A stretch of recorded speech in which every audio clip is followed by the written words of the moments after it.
En nombre de WISO Chile, quiero agradecerle mucho al rabino Eduardo Valgortín, que felizmente es un tremendo honor que sea parte de este ciclo notable de pensadores célebres judíos.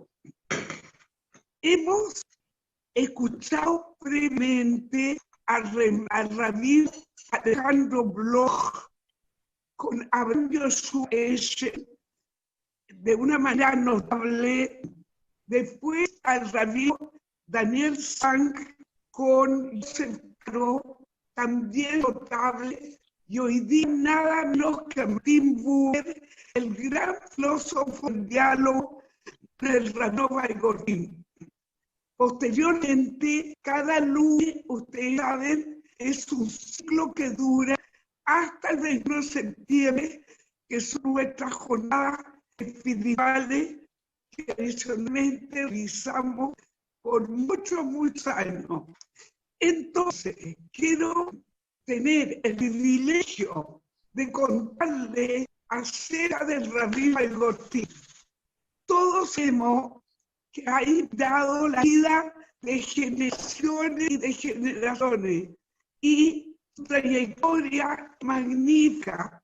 Él estudió primero en Buenos Aires, ingeniería comercial y contador auditor, y posteriormente estudió para ser nuestro rabino y tal vez el alma razonida de toda nuestra trayectoria, de nuestra familia. El rabino Valgortín, además de todo un mérito, es el capellán antamoneda que ha sido elegido por los presentes como las personas que inspiran espiritualmente a las religiones evangélica, católica y judía. Y además tiene tremendo mérito que haber formado una bella familia donde Hachi, su señora, sus hijos y el futuro rabino, que es su hijo rabino, que no puede haber herencia más grande. Y por último, quiero destacar, uno vale la huella va dejando. Y el rabino llegó el proyecto 3G, que es el proyecto continuidad de líderes jóvenes, para que sea la tercera generación la que asuma el liderazgo de nuestra comunidad. Con todos los méritos que conocemos, rabino, quiero tener el privilegio y el honor de que usted hoy día nos enseñe nada menos que a Martin Buber, uno de los fundadores de la Universidad de Verdad, junto con Einstein y Freud. Entonces, qué honor grande escucharlo a usted, Reino. Sima, demasiado. Cuando estabas hablando yo dije, ¿de quién estará hablando? Y por lo tanto me siento demasiado honrado de estar con ustedes. Y antes de comenzar con esta charla entre amigos, en realidad, veo ahí un hombre, entonces tengo que hablar entre amigos y amigas. Quisiera que honremos juntos a la señora René de Kogan. Entonces, si a ustedes les parece, voy a invocar una oración a su bendita memoria, porque si hay alguien que honraba con su tarea a Martin Buber, estableciendo relaciones por el bien del pueblo de Israel y por el bien del Estado de Israel, fue René de Kogan, que dedicó una vida entera a la causa del pueblo judío, a la causa sionista, a la causa de Paz y Sefi, y fue alguien muy valioso y muy querido por todos nosotros, y claramente muy cercano, muy cercano a muchas de ustedes. Entonces, vamos a dedicar un minutito a ella, con mucho cariño, y vamos a dedicar primero esta clase a ella, si me permiten, y dedicarla con mucho cariño, sabiendo que ella honró a este gran pensador. No sé si con el conocimiento o por su instinto de entender que la vida es relación, es relacionarse. Después vamos a ver un poquito más en detalle qué significa el mensaje de Martin Buber. El Malé Rahamim, Yohem Bambromim, Amtse Menuhane Joná, Al Canfeya Shejiná, Bemaalot, Kedoshim Uteorim, Kezoar Arakia, Mazirim et Nishmat Aisha, Ahashuba, René de Kogan, Shealhale Olama, Beganeiden Teem Menuhatá, Ana Baal Rahamim, Astirea Beseter Knafeja Leolamim, Utzror Bitzror Ahaim et Nishmatá, Adonai una Jalatá, Betanuach Beshalom al Mishkabá, Benomar. Amén. Que esté con Dios y que siempre esté con toda la gente que ama a Huizo, porque ella es alguien que nunca abandonó, inclusive cuando ya no tenía fuerza física, nunca abandonó la causa del pueblo de Israel. Entonces ella estará con ustedes presentes para siempre. Y ahora, mis amigos, Martin Buber, un grande de los grandes. Pero para entender a las personas hay que ver cuál es el contexto en el que vivieron, en el que nacieron, cuál fue su historia de vida, porque hay un hecho en su historia de la vida que le cambió la vida. Como a mucha gente, pero en su caso le cambió y él supo hacer de ese cambio una transformación para bien. Martin Buber es un resiliente. Nosotros lo vemos normalmente como un hombre con su barba, muy plácido y muy tranquilo con su vida, pero él tuvo momentos de mucha prueba durante su vida y vamos a empezar a entenderlo en función de eso. Primero, él viene de una familia de eruditos. Papá y mamá eran personas que tenían gran conocimiento judaico y él vivía una vida muy tradicional. Pero tuvo la desgracia que cuando era chiquito, los papás se divorciaron, cosa que no era tan común en esa época. Hoy es algo de todos los días, pero en esa época no era para nada común.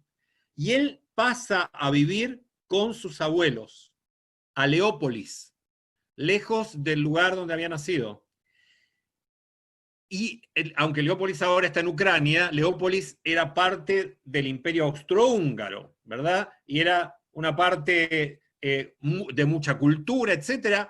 Pero su abuelo, Shlomo Buber, es uno de los grandes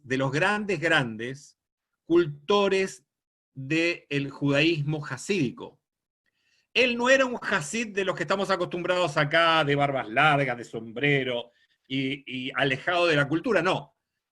Shlomo Buber era un investigador del hasidismo, probablemente es el primero de los investigadores desde el punto de vista histórico. Él vivía en la época donde se estaba produciendo el hasidismo. Shlomo Buber era el abuelo de este muchacho. Si Buber nace en 1878, el abuelo debe haber nacido por lo menos 50 años antes. Entonces era la época donde se estaba expandiendo el hasidismo.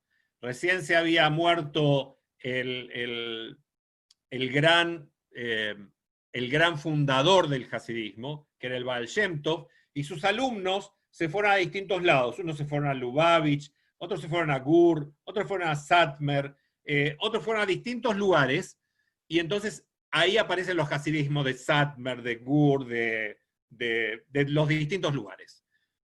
De Lubavitch, que es Chabad, justamente. Entonces, su abuelo tenía una visión muy, primero desde mucha cultura, ¿no? Como los hasidim de esa época, que era gente con poca cultura, con mucha superstición, con mucho dolor y mucha pobreza. Los Buber no eran de ese grupo, sino que por el contrario, ellos analizaban el proceso y Shlomo Buber es el primero que tiene trabajo sobre ese tema. Entonces este niño crece en una familia donde hay una vocación de estudio y de inspiración y de análisis y de pensamiento. El abuelo piensa el movimiento que estaba desarrollándose. No es parte de ese movimiento, pero lo piensa, y lo piensa muy románticamente. Y eso también influencia muchísimo en Martin Buber. Él mira al hasidismo, Shlomo Buber, el abuelo, y él ve en el hasidismo tal vez la salvación a un movimiento demasiado rígido y leguleyo, que era en ese momento el judaísmo de Lituania, y el judaísmo que buscaba si la tapa de la olla estaba más de 1 centímetro abierta y podía haber entrado por ahí algo, entonces si era kasher o no era kasher. Él ve en el hasidismo la vuelta a algo mucho más humano, y eso influencia directamente en su nieto. El nieto crece ahí, tiene una abuela que se llama Adela, la abuela también influencia mucho en él. La abuela era muy cariñosa, sus padres estaban lejos, estaban separados, forman otras vidas, y de todas formas son presentes en su vida, pero la abuela Adela tiene mucha importancia, y ustedes, que muchas de ustedes son abuelas, saben lo que una abuela puede entregar a sus nietos, que es muy diferente a lo que entregan los padres, porque es amor puro, generoso, etc. Pero también es ese ejemplo y es esa sensación de que hay alguien que te sostiene cuando te caes, que no te vas a caer, hay alguien que te sostiene. Este hombre estudia en la Universidad de Viena, y en esa universidad, en la época, que también era muy importante, nace en 1878, está estudiando antes de que termine el siglo, era la época de los movimientos revolucionarios. Y él se engancha en el sionismo. Es en la universidad donde se engancha en el sionismo. No es en la Tnuá, no es en... No, él va a ser de los que... Esa generación va a ser la que fundan las Tnuot. Pero él se engancha a través de la ideología en el proceso sionista, pero no en cualquier proceso sionista, sino el que Ahad Ha'am traía al pueblo de Israel. Ahad Ha'am era un sionismo cultural. En esa época se pensaba que Israel tenía que ser el centro para Ahad Ha'am, pero no tenía que ser el único lugar para los judíos. Que los judíos sigan viviendo en Polonia, en Rusia, en Alemania, en Austria, Hungría, pero que Israel sea el centro del que salgan, vuelvan y entren todo lo que significaba la cultura judía. O sea, tenía que ser el inspirador y tenía que ser el receptor de todo el progreso y la proyección que el judaísmo tenía hacia el mundo. Por eso lo que decía Sima, ¿qué es lo primero que hace esta gente? Decir, necesitamos una universidad. Había yeshivot en Israel, cantidades de yeshivot, pero ellos querían estudios modernos, científicos. Entonces él participa, como decía Sima perfectamente, en la construcción de la Universidad Hebrea de Jerusalén, en la idea de que tenía que haber algo que reúna a la ciencia. ¿Pero dónde? Era mucho más fácil construirla en Viena, donde ya había tradición, o si no, en Nueva York de última, o en alguna de las tantas ciudades donde los judíos tenían influencia, recursos, terrenos, no sé, posibilidades de construir. Pero ellos dijeron, no, el sionismo es el que va a entregar luces a la diáspora y recibir creatividad también de la diáspora.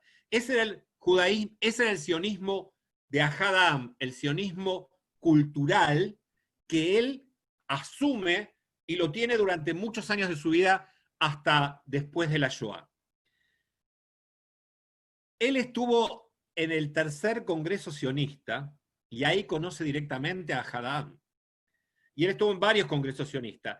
Se va a Zúrich y conoce a Paula Winkler, que va a ser su esposa. Se casa con ellos, tiene 2 hijos, Rafael y Eva. Es un hombre de familia. Es un padre, es un zeide después. y empieza las ediciones. En 1901 es un año importante porque él ya empieza las ediciones sionistas y judías. Sus primeras ediciones no fueron en el ámbito de la filosofía, sino que fueron en el ámbito, tal vez de la filosofía, pero intuitiva, donde él incorpora el sionismo como un elemento fundamental. Y establece una revista que se llama Die Welt, en alemán, El Mundo, que después, al poco tiempo, Herzl le pide que deje de publicarla, porque sus planteos, desde el punto de vista político, eran medio anárquicos. Y lo que Herzl intentaba en el mundo judío era tener cierta gobernabilidad. Entonces él hacía planteos como que cada uno, que surja de uno, etc. Y entonces, al final, obraba en ese sentido en contra del proyecto sionista, que es el que triunfa, que es el de Herzl. No es Herzl la persona, pero sí los continuadores. Entonces, Herzl necesitaba algo sólido. Entonces, cuando ve su brillantez, le propone que se incorpore, y Buber era demasiado independiente. En 1904 ya hace, por influencia de su abuelo, las primeras traducciones de cuentos hasídicos. Y yo tengo acá algo, tengo que ponerles un paréntesis y contarles. Ustedes escucharon hablar de Marshall Mayer, dijo Neri Brajal, el rabino Marshall Mayer. Él fue el que fundó el seminario rabínico en Latinoamérica, en Buenos Aires. Él era americano. Él era una persona de una familia de mucho dinero y se dedicó a estudiar en Columbia, y enfrente de Columbia estaba el JTS, Jewish Theological Seminary, que es el centro del movimiento masortí, conservador. Entonces pasa Marshall a estudiar una materia que era complementaria, y dice: voy a estudiar una materia de judaísmo, y la estudia con Abraham Yoshua Heschel, que ustedes la semana pasada escucharon una ponencia del rabino Alejandro Bloch sobre Abraham Yoshua Heschel. Y entonces, en esa época, se le asignaba a estos grandes personalidades un amanuense, alguien que tome nota de sus libros que tenía que tomar. No había tal vez secretarias tan profesionales, y entonces Marshall Mayer se transforma en el secretario de Heschel. Y Marshall contaba que cuando Heschel hablaba, nos decía: se me paralizaba la mano y la pluma.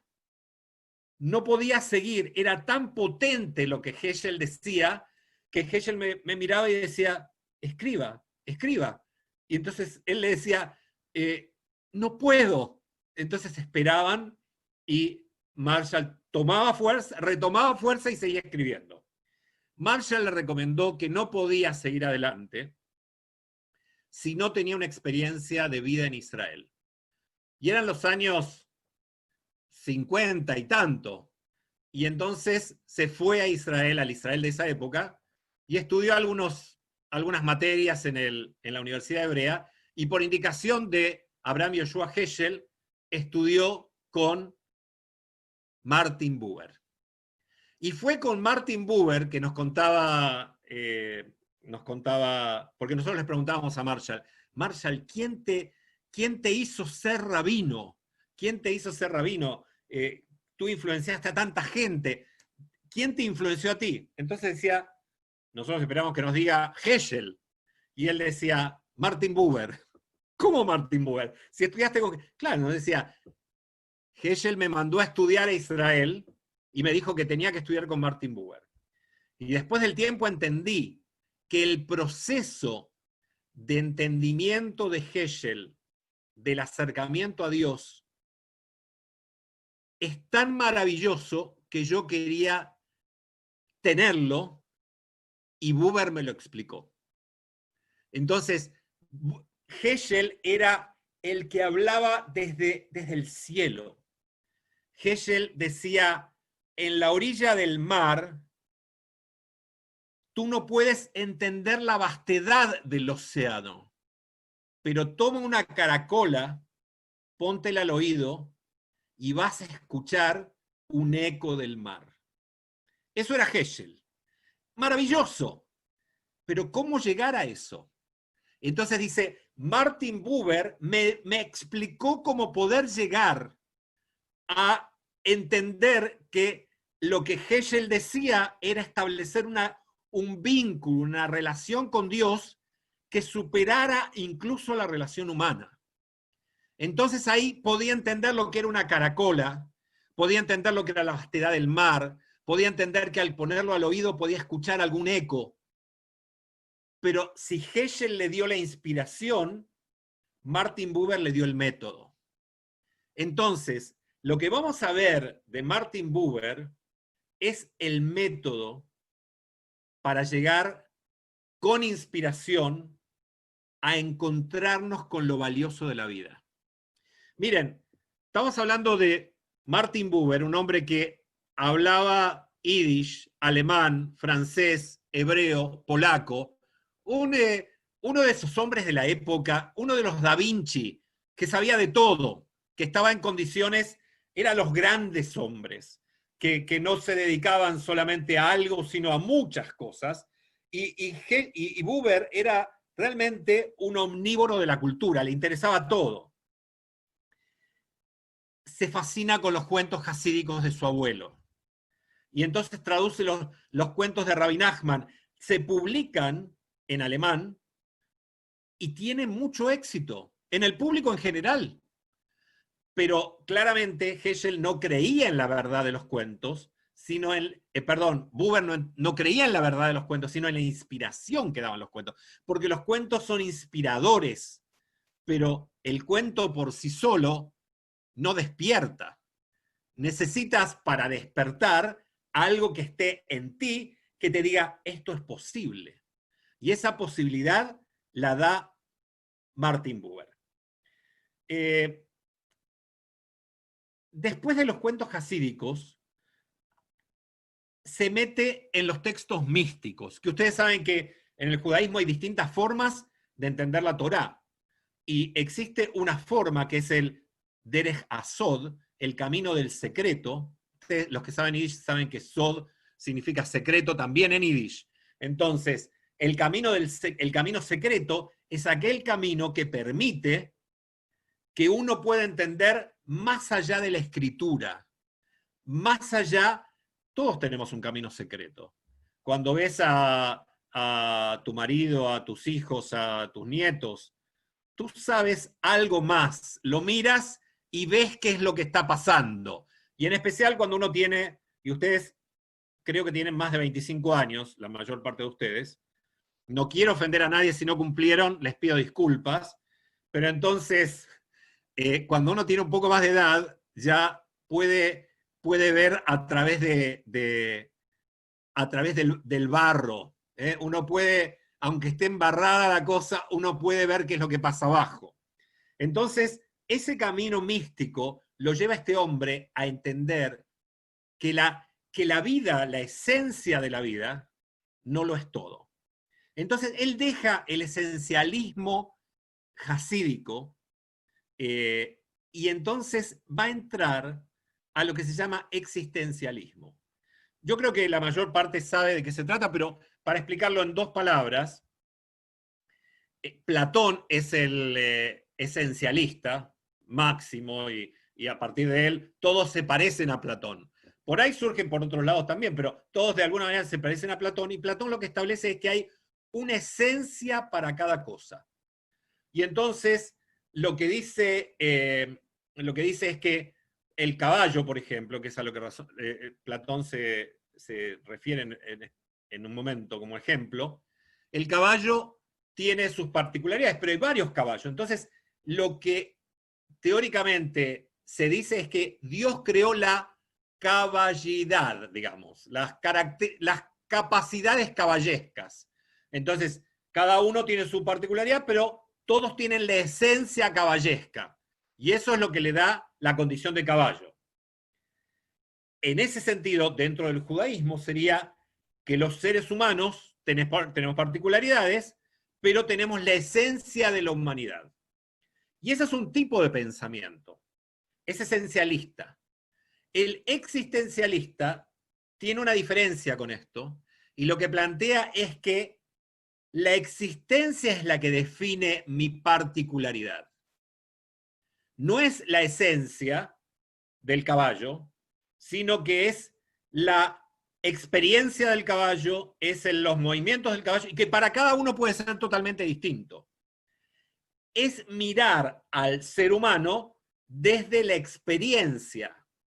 Por lo tanto, si ustedes entienden esto, van a entender que Heschel, después de haber sido nieto de Shlomo Buber y haber incorporado toda la mística jasídica, que tiene que ver con experiencia, pero fundamentalmente con esencia, y cuando él agarra los textos místicos, después solo, ya su abuelito era muy viejo, entonces los agarra solo, ya tenía capacidad de aprendizaje personal, y entonces cuando agarra él solo esos textos, él ve que también ahí hay una experiencia, pero hay una esencia.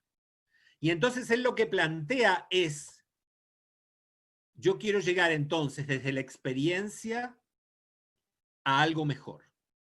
Y él entiende ahí que la construcción que él puede tener, la construcción que él entiende como válida para transformar la experiencia en algo cercano a la esencia, es poner el énfasis en la relación. No en mí, que yo puedo tener una experiencia, ni en ti, que tú puedes tener una experiencia, sino en la experiencia de nuestro encuentro. Cuando uno lee la biografía de este hombre, se puede dar cuenta de que era inevitable que un hombre grande como él llegara a este planteo. No es el único ni el último existencialista. Ustedes conocen a varios muy importantes, Sartre y otros más, pero este es un existencialista teísta. Significa, él cree en la existencia de Dios y cree en la posibilidad de llegar a Dios. Y frente a esa posibilidad de llegar a Dios, existen también, esto es muy simplificado, pero existen también distintas fórmulas. Hay quien trata de llegar a Dios desde lo racional, como Maimónides. Y hay quien trata de llegar a Dios desde lo experiencial, como los místicos. Y él plantea que el camino para llegar a Dios es a través de la relación. La relación es experiencia. La relación es experiencia, pero también él le agrega a la relación muchos elementos maravillosos. Y entonces les empiezo a contar ahora, porque tenemos un tiempo limitado. Me dijeron que solamente puedo estar hasta las 7 de la tarde, nada más. Me pusieron límites, entonces estoy acá tratando de concentrarme para no pasarme del tiempo, pero hay un tema que él agrega a la relación, y es la entrega total. Entonces, él va a decir, él tiene su gran libro, él tiene su gran libro. Un elemento más para entender por qué el tema de la relación es su tema. Él se tiene que ir de Alemania.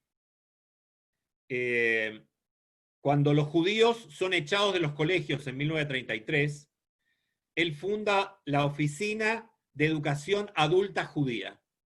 Es el primer intento de enseñanza de adulto en forma sistemática. Pero también él utiliza esto para enseñarle a los chicos, a los adolescentes, que quedaron fuera de las instituciones oficiales. Lo boicotean los nazis, por aquí, por allá, y él al final tiene que dejar el Reich, y se tiene que ir, y él decide de acá solamente a Jerusalén. Y él se va a Jerusalén. No es como otros que Freud se va a donde puede, se va a Inglaterra, y otros se van a otros lados. Einstein se va a Estados Unidos. No, él se quiere ir a Jerusalén. Y a partir de ahí, él entra a la Universidad Hebrea, y es profesor de la Universidad Hebrea. Toda su tarea es docente. Entonces, cuando uno entiende los golpes de la vida, yo les dije al principio que él era un resiliente. Es un resiliente porque después de la partida de su vida, tiene el divorcio de sus padres. Y eso es algo que a toda persona lo complica, y si ustedes piensan, el que él habla de la relación, está de alguna manera diciendo, me duele que mis padres se hayan separado. Después, él tiene estos temas de encuentros y desencuentros políticos dentro del movimiento sionista, ¿verdad? Y él no entiende por qué. Él no entiende lo que está detrás. Él era soñador, Herzl era el ejecutivo. Herzl era soñador también, pero tenía los pies puestos sobre la tierra. Y Martin Buber era un soñador que no sé si alguna vez los puso sobre la tierra. Entonces, estas grandes personalidades tienen sus desencuentros. Entonces, el tema de la relación era reparador para él. Y por último, cuando lo echan de Alemania, bueno, lo echan. Al final, por suerte, se pudo ir. Pero cuando se va de Alemania, para todo judío alemán o austríaco, pese a que él venía de una familia observante, etc., la pérdida de su patria es como para un argentino que le saquen el mate y el tango. Es más o menos a ese nivel. Entonces, hay una necesidad de relación, de reencontrarse. Para él es curativo la búsqueda filosófica que él hace del tema del yo y tú. Entonces, vamos a empezar ahora, en estos minutos que nos quedan, vamos a hablar sobre el tema del yo y tú, que es un tema maravilloso. Él plantea que el objetivo del hombre es la comunión con Dios. Y eso se logra a través de la solidaridad, el respeto, la tolerancia, la no discriminación, el amor al prójimo, y el hombre debe recuperar de esa manera su comunión con Dios. O sea, su unidad con Dios. Solamente lo puede hacer con acción. Si ustedes se fijan, el esencialismo religioso, y él era un hombre religioso, el esencialismo religioso plantea que uno tiene que compartir con los demás algo que le viene de arriba, y es la creación a imagen de Dios. En cambio, lo que él plantea es la acción del hombre para encontrarse con Dios. No niega que el hombre sea creado, pero él necesita esta situación de ecuación de doble vínculo, de doble dirección, bidireccional. Él reconoce que somos creados por Dios, pero eso no me da una esencia especial si no la asumo. Y él plantea entonces que todo el yo y tú, que la mayor parte de ustedes lo conocen, vamos a resumirlo muy rápidamente, que todo el yo y tú es un intento del hombre por lograr su comunión con Dios. Él dice que hay dos tipos de relaciones que puede establecer el hombre. Una es yo-tú y otra es yo-ello. Yo-ello es la relación donde el ello es un instrumento. Por ejemplo, voy a comprar el periódico. Ya nadie va a comprar el periódico. Ahora todos lo leen por internet. Pero digamos que voy al kiosco a comprar el periódico. Entonces, tomo el periódico y le doy la plata que corresponde al señor ese. Ni le vi la cara. Y si le vi la cara, si soy mensch, le dije buenas tardes o buenos días. ¿Ok? Pero nada más. O sea, mi relación con el dueño del kiosco es una relación yo-ello. Porque el señor que atiende el kiosco, para mí, no representa nada muy cercano. En realidad yo puedo decir si me atendió bien o me atendió mal, lo analizo, puedo analizarlo, puedo decir, pobre tipo que está todo el día en ese lugar que hace tanto calor o tanto frío, me dio bien el diario o me lo dio mal, me dio bien el vuelto o me lo dio mal, pero eso es una relación yo-ello, donde pongo a la otra persona en un espacio diferente al mío. En el yo-ello, el kiosquero es una persona diferente a mí. Yo no lo analizo, lo instrumentalizo. digo, él para mí es un instrumento que me da el diario y le doy la plata. Le sonrío porque lo puedo saludar. Alguna vez le puedo preguntar cómo está su señora, si es que me enteré que está casado, pero nada más. No establezco una relación con él, que es la característica del yo-tú. El yo-tú es una relación donde el otro no lo analizo ni lo evalúo, sino que en realidad lo integro. Y lo integro de tal manera que en ese tipo de relaciones puedo ser entero. Con el kiosquero soy parcial, porque una parte de mí se relaciona con él. La parte que me enseñó mi mamá de ser decente y decir hola, ¿qué tal? De pagarle con monedas verdaderas, no falsas, ¿ok? Entonces le pagué, chao, me fui. Pero no estoy preocupado por él, ni soy empático con él. En cambio, el yo-tú es una relación absolutamente entera. Claramente el yo-tú es la relación que Martin Buber plantea que genera identidad y genera profundidad. En el yo-tú no hay evaluación del otro. Estoy caminando con una persona a la que amo, por ejemplo. Puede ser un amigo, puede ser mi esposa, puede ser mi nieto. Y de todas formas, estoy, como no lo estoy evaluando, ni a mi esposa, ni nada, entonces mi relación con la otra persona es, estoy con el otro, no estoy acompañado del otro, estoy con el otro. Entonces todo lo externo se tamiza a partir de los anteojos que tenga el otro también, que ya no son del otro, son de los dos. Uno lo identifica más cuando está en un pololeo. En el pololeo llega la novia, llega el novio, están no uno con el otro, están juntos. Esa relación es la que Heschel dice que salva al mundo. Entonces él dice que todas las relaciones tendrían que parecerse a esto. Y él las clasifica, él dice, uno puede establecer una relación yo-tú o yo-ello con la naturaleza. Por ejemplo, voy a un bosque y busco ramas para hacerme una fogata. Entonces, la naturaleza para mí es un instrumento, busco, clasifico, digo, esta rama es muy verde, esta rama está seca, me sirve, esta no me sirve, puedo cargarlas de tal o cual manera. Pero si yo voy a un bosque a contemplarlo, no miro cuál es el tipo de árbol, o sí lo veo, pero me deslumbro por su belleza.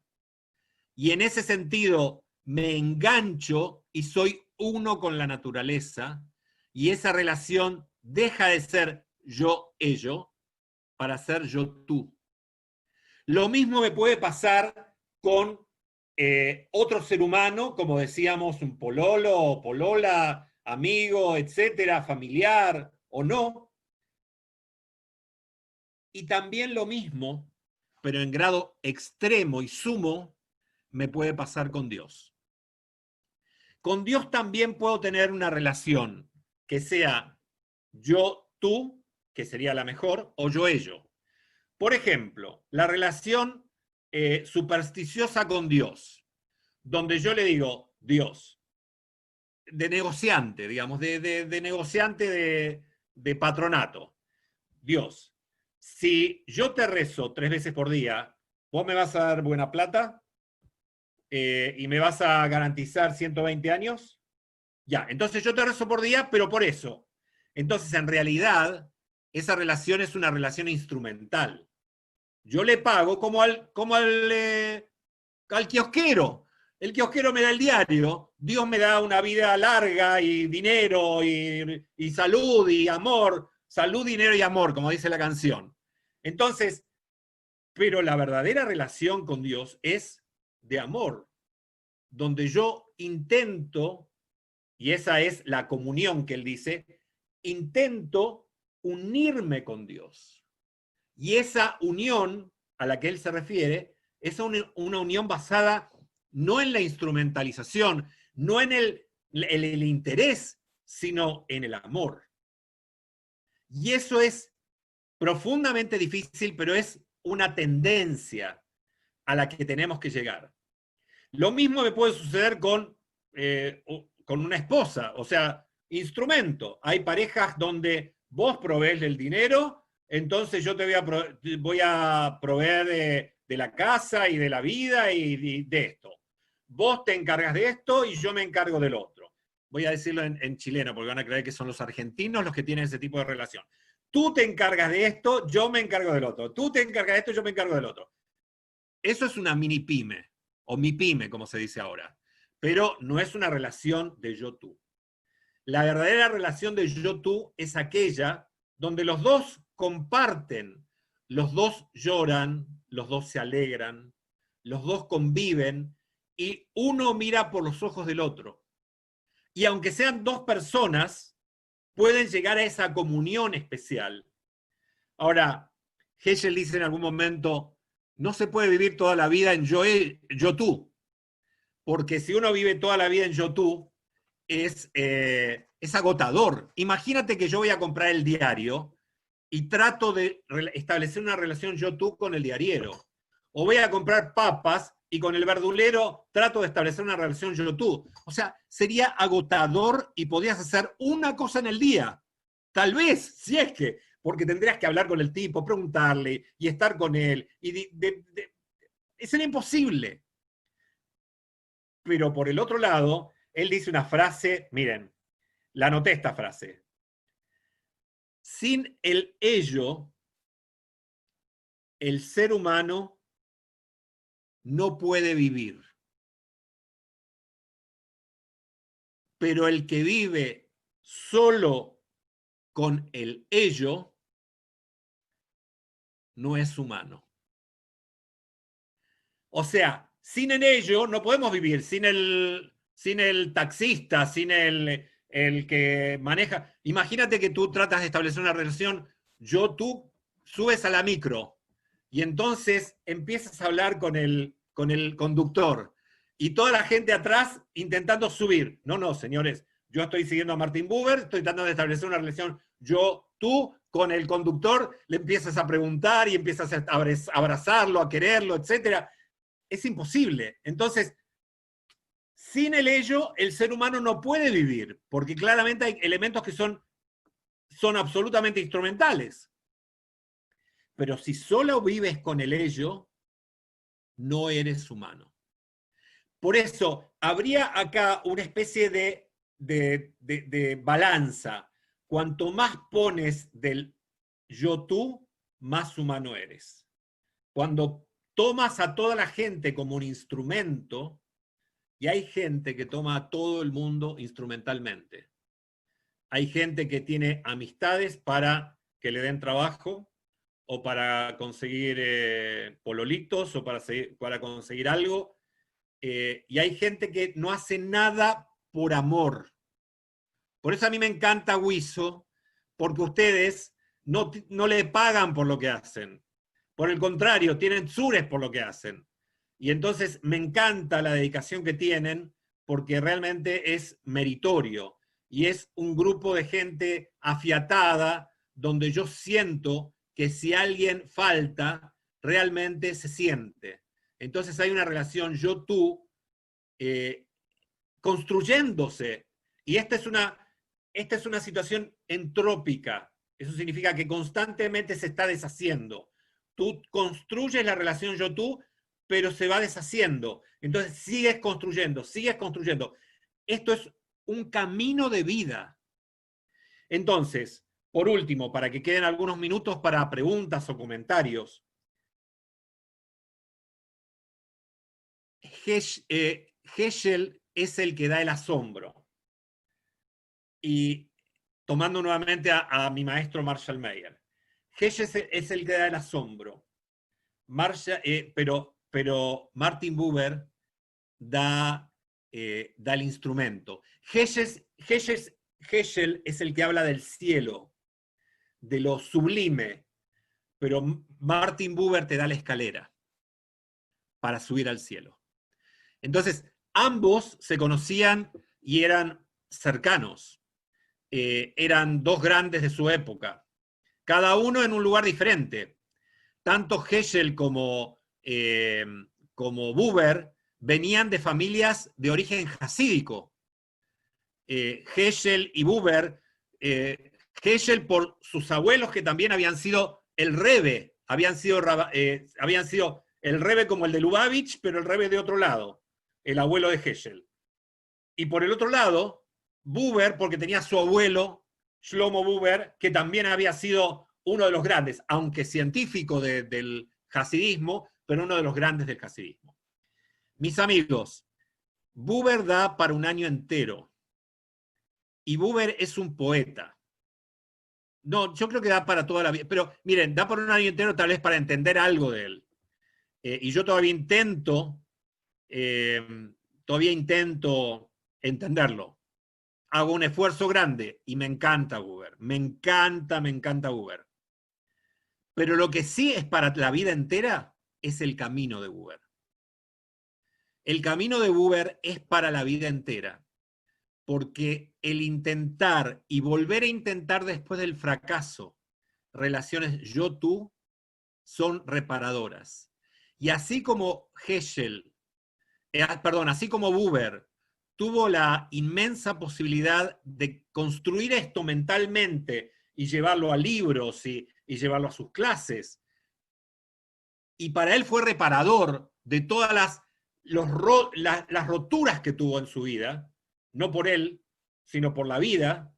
Entonces yo creo que para nosotros también buscar ese camino de encontrar en la unión con el otro, en sentirse uno, en mirar con dos ojos, aunque sean dos personas, que a veces sucede que miramos solamente con dos ojos porque somos dos personas tan cercanas, tan amigas, que miramos solamente, miramos de la misma manera y juntos, no uno al lado del otro.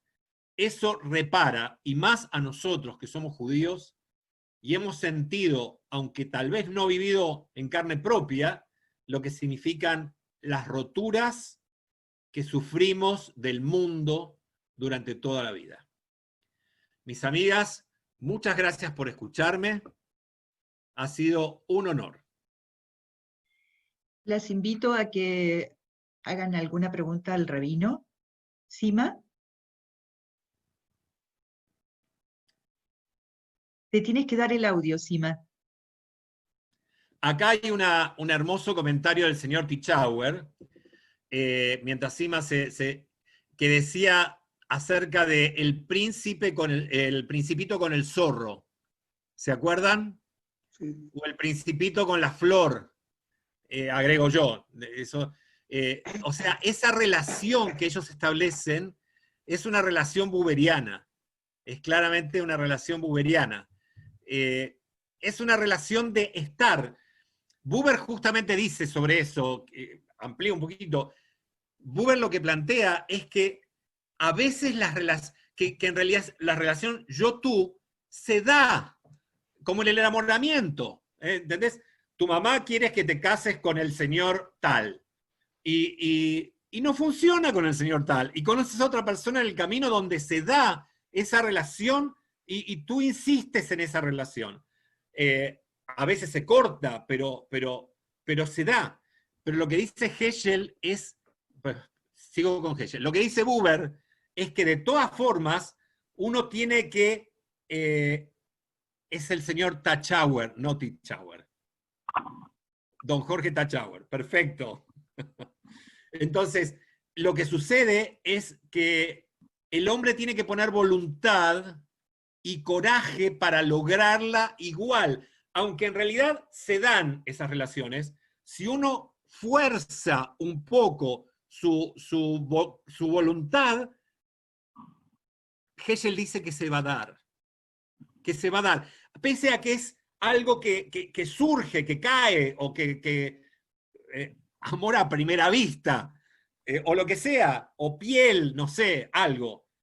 pero de todas formas Heschel dice, tienes que insistir y poner la vocación y el coraje para tratar de construir esas relaciones. ¿Eh? O sea, muchas de ustedes tienen amigas o amigos, ¿verdad? Y amigos de toda la vida. Llega un momento donde uno dice, no me acuerdo mi vida sin tal persona. ¿Eh? O sea, uno tiene una relación, a veces con los hijos, tiene una relación tan especial, y entonces esa es una relación como la del Principito. Son relaciones, Heschel dice algo interesante, dice que la verdadera relación yo-tú es inefable, no se puede explicar, no se puede expresar con palabras, está más allá de lo que podemos expresar con palabras. Es esa sensación profunda e íntima. Bueno, ¿alguna otra pregunta, por favor? Si no, Sí. sigo hablando, me encanta. Francine quiere preguntar. Francine, te escuchamos. Sí, ¿me escuchan? Sí. Rabino, primero saludarlo, un inmenso placer de escuchar sus sabias palabras. Y además de saudade de no vernos, de no estar presenciales. Sí. Y le quiero contar que nosotros en Biodanza nombramos mucho a Martin Buber, porque biodanza son ejercicios, y cuando hacemos el ejercicio de caminar, y usted habló de caminar, entonces está exactamente calzando, cuando caminamos uno con el otro, citamos Martin Buber y decimos, estamos creando un nosotros. Y es tan gráfico que cuando uno camina solo, es una persona, y cuando camina con el otro, el caminar es diferente. Tú tienes que tomar en cuenta el ritmo, la intensidad, la tonalidad del caminar. Y esto forma un nosotros y es un Martin Buber en Absoluto. acción. Absoluto. Yo una vez escuché sobre Martin Buber en una conferencia que para entender el yo-tú hay que mirar a una mariposa. Cuando vuela necesita acompasar el ritmo, si no se caería. Y entonces dice, así tiene que ser la relación yo-tú. ¿No? O sea, para levantar vuelo en esa relación, en una relación de amistad, etc., uno no tiene que hacer más fuerza que el otro. Tiene que haber un encuentro. Y tiene que haber, como tú dices muy bien, Francine, por la biodanza, un acompasamiento. Si no, te caes. Si no, te caes. Se tropieza, es desarmónico. Sí, sí. Sima, ¿tú quieres preguntarle algo al rabino? Más que preguntarle, felicitarlo, es decirle que su conferencia ha sido más que iluminadora, una revelación de nuestra propia vida y cómo lleva Martin Buber y por supuesto Abraham Schweitzer y a estos pensadores célebres como la esencia de nuestro ser judío y ser humano. Y la pregunta que yo quisiera, rabino, preguntar es cómo Martin Buber logró que su pensamiento penetrara en todas las culturas que van a ser el profeta de diálogo, cómo que su pensamiento es tal vez lo que ha inspirado revalorizar lo que somos como seres humanos. ¿Cuál es el impacto que tanto la religión judía como católica, como protestante, lo tienen con el gran profeta del diálogo? Mira, muy linda la pregunta, porque él tiene gran influencia en la psicología, por su concepto relacional, en la filosofía, bueno, ni que decir, está el área de la filosofía relacional, que tiene como fundador, digamos, a Martin Buber, y también el tema de la religión, porque en el tema de religiones comparadas, hay un concepto muy hermoso que no es de Buber, pero es del grupo. Buber mantenía relaciones interconfesionales. es de los primeros que se animan a establecer diálogos interconfesionales. No era la época, de hecho él murió en el 65, y recién a partir de ahí empiezan a ser después de Nostra Aetate. Pero de todas formas él mantuvo vínculos epistolares y con grandes religiosos. Él, lo que se planteaba en ese lugar es que la verdad es como un haz de luz que cae sobre un prisma. Y entonces se divide en rayos de luz. Cuando uno va a los casamientos que hace Pablo Pinto y te ponen un haz de luz sobre la mesa, ¿viste? Entonces te toca una mesa de 10. Te ponen un haz de luz. Y de repente esa luz se refracta para todos los lados. Entonces la idea es que la verdad, si bien es este rayo de luz, también en la refractación es la verdad. Entonces, nosotros como judíos creemos que tenemos una parte importante de esa refractación, pero no podemos negar que en el budismo tal vez hay una parte de esa luz, y que en el cristianismo hay una parte de esa luz, y en el islam. Entonces podemos hablar entre todos. Y esa visión de hablar entre todos es el concepto de relación. Por eso, desde que Martin Buber lo plantea, el concepto de relación es algo universal, yo creo, pero Martin Buber lo plantea y lo estructura, entonces, como tú decías, va a tener vigencia en tanto el hombre no cambie su esencia y necesite construir vínculos, y en el constructo siempre habla la relación. El intento, nunca la relación, pero el intento de la relación. Las relaciones yo-tú no son entre todos, sino que son entre parte. Pero les voy a decir una cosa. Cuando estaba estudiando hace muchos años a Martin Buber, estaba en Israel estudiando en los últimos años del seminario rabínico, y me tocó, hay que estudiarlos en Israel, y yo pensé que el pueblo judío, como pueblo, tenemos un acercamiento muy grande al yo-tú. No sé si estamos acá, pero estamos acá. Porque yo no, si somos sanos, ¿verdad?, dentro de esta relación, yo no juzgo a los otros judíos. Son mis hermanos. No juzgo si son de derecha, de izquierda, de centro, ortodoxos, ultraortodoxos, reformistas, laicos, antirreligiosos. Son mis hermanos. Compartimos la base histórica y compartimos el futuro.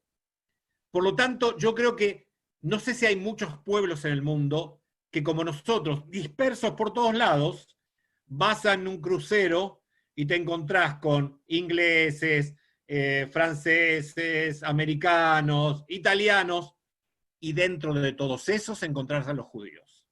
Los mirás solamente y te das cuenta quién es judío, y se ponen a conversar en algún idioma que les sea común. En general, a veces ni siquiera hay idiomas, pero en el silencio hay un yo-tú. Y lo ves en tantos casos donde la gente, por ejemplo, en Yom Kippur, ahora que vamos a estar todos por streaming, ¿no? Pero la gente en Yom Kippur, cuando va a la sinagoga, en algunos momentos, tú sabes el que estaba al lado tuyo porque el año pasado estuvo al lado tuyo, pero no sabes quién está 3, 4 filas más para atrás. Somos una comunidad, pero nosotros hemos crecido mucho, entonces hay mucha gente. De todas formas, hay momentos, cuando termina Yom Kippur, cuando empieza Yom Kippur, donde somos una unidad. Y eso es parte de Buber. Eso es una parte que Buber supo captar de su abuelo, de su vida personal, pero él entendió, y yo diría que en el pueblo judío existe también ese elemento sustancial que es el que nos hace sentirnos uno. Aunque estemos por adentro como una madeja, todos enredados, pero nos hace sentir uno. Y eso es hermoso, hermoso sentirlo. Rabino, para finalizar, le voy a dar la palabra a Debbie Cooperman, que quiere hacerle una consulta, una pregunta también. Ya, Debbie. Debbie.